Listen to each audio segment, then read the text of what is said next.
Everyone who's diagnosed with Parkinson's should be aware that it is a progressive disease. We cannot restore that area of the brain that will be called, along the lines of stem cells therapy, which is ongoing.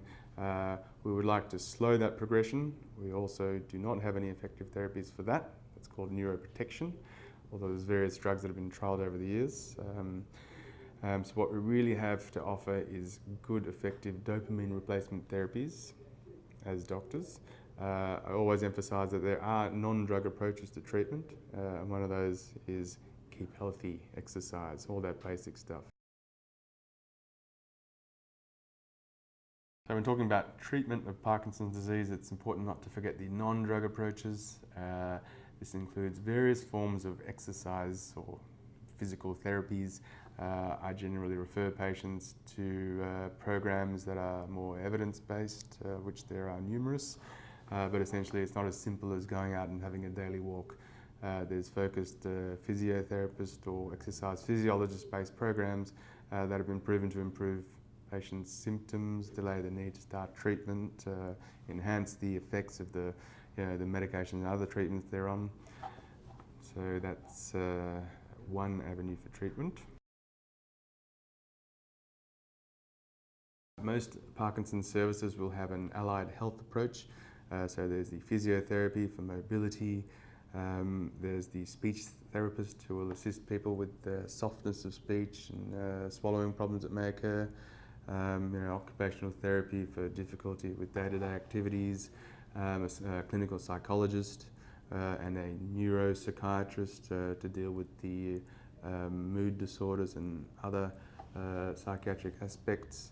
So when we're talking to a patient who's newly diagnosed or in the early stages, we emphasise that we're not going to focus on medication at this point. We're going to focus on all these non-drug approaches. And often that's all they need. Personally, I will see someone a few times after diagnosis. To reinforce that, I will put them in touch with various support services, including the Parkinson's nursing service, which is critical. And I'll say to them, you won't need me. You don't need me for a few years. I'll catch up with you every year or as needed. And we call that the honeymoon period.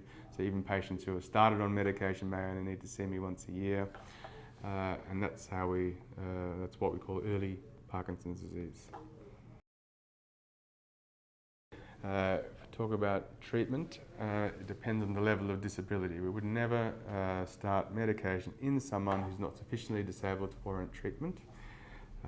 Treatments are targeting replacement of dopamine within the brain in various ways. There can be pills, there's a patch, there's injectable and pump therapies, but most patients will start on a once daily simple medication regimen. We'll gradually build it up to minimise the chance of side effects, and they will stay on that medication long term.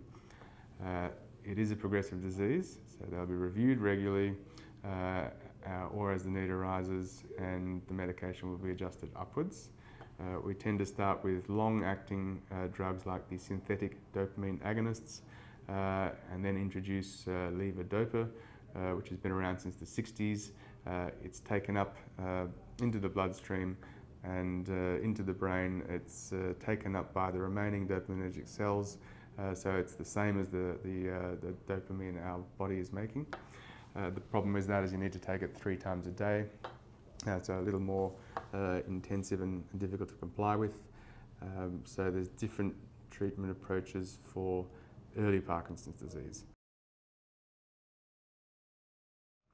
When the disease progresses, the phenomenon of motor fluctuations emerges. This is inevitable in everyone. People are often fearful for starting medication because of these motor fluctuations, and we try and tell them that, look, it's going to happen whether or not you're on treatment.